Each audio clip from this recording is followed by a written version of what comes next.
ready or want to ask something, yes, you can contact me in there. And then I'm a student of International Program of Science Education in Indonesia University of Education. Next is the content of our topic for today. First is the explanation about the tornadoes, and the second one is how do tornadoes form. The third one is the fact about the tornadoes, and the last one is the mitigation costs. So we jump to our topic. What is tornado? Okay, tornado is a rapidly rotating column of air that contact with the surface of the earth and cumulonimbus clouds, or cumulus clouds. Okay. Next is the characteristics of the tornadoes. The highest tornadoes can reach 50 miles or 80 kilometers, and then the wide is about 1.6 kilometers. And then there's a sign, of course, of the tornado. Here is the first is a dark, big, and tall clouds, and the second one is large hail, and the third one is lightning and rumble. So if you see those signs in your sky on your area, it might be a tornado happen in your area. Okay, tornado can happen, usually occurs at between 8 or 9 p.m. and of course it is evening at night. Okay, and then how do tornadoes form? There is an animation about the tornadoes.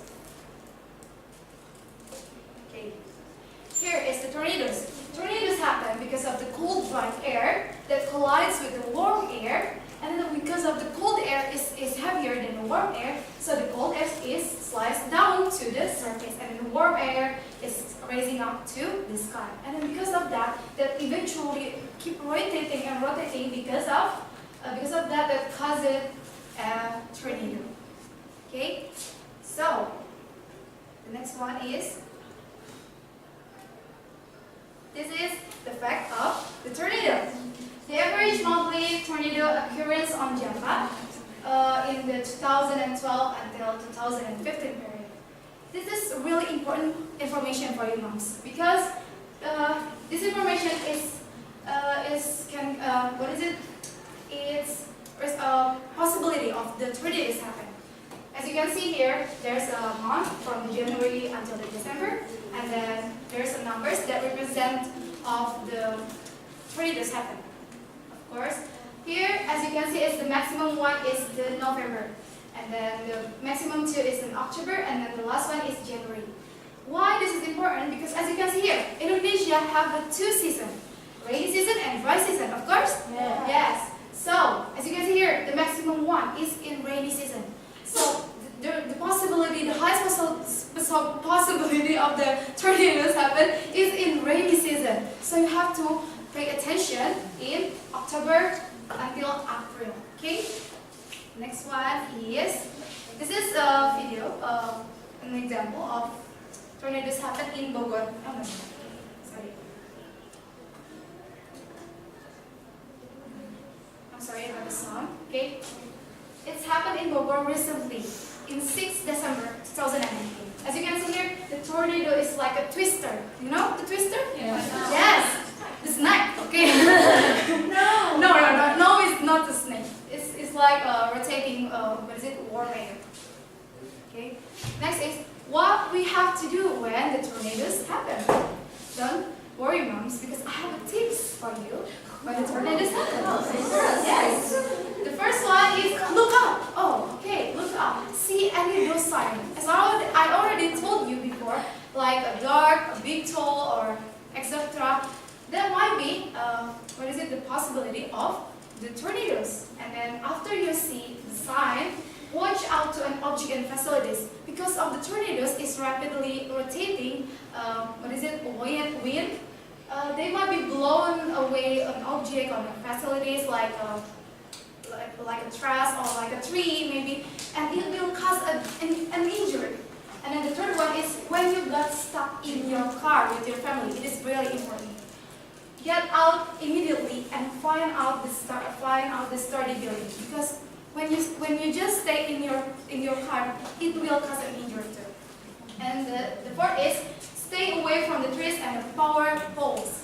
Why? Because of when the tornadoes is blown away or because of the tornadoes is hitting the trees, it will cause falling down.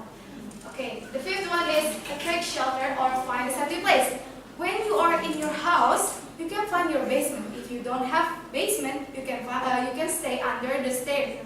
Because it is a safety place of your house. Okay, the last one is stay tuned. Stay tuned to radio or television about the weather update information because it is really important to know. Okay, and don't forget to pray and keep waiting until the tornadoes is over. Okay, is there any question? Yes. My name is Ricardo Resi from Frederick Stakling, Cikamongkolan. I wonder, is there any institution that responsibility to the disaster, especially in Indonesia? Thank you. Okay, thank you so much for the question.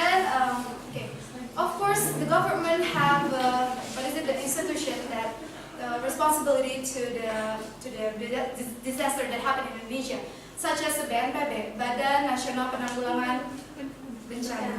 Okay, that's right. So they give a lot of information about the disaster, of course, and a lot of the graphs that you see before, it's from the BNPB. So you can see a lot of facts about the disaster that happened in Indonesia.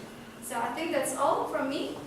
Okay, I want to give you a sum about our topic today. So the tornado is a rapidly rotation column air that connects with both the surface of the Earth and cumulonimbus clouds. And then the tornadoes form by the cold, dry air and then collide with the warm air. And then because of the cold air is heavier than the warm air, so they slice down and then the warm air is rising up. And then the warm air keep rotating. And then because of that, cause a tornado. And then when the tornadoes happen, you have to check the sign and then stay away from the windows because it might break by the object that blown away by the wind, and then find a sturdy building and basement or even under the stair. And stay tuned to the radio and TV and to update the information about the weather. And just keep safe. Okay? Thank you.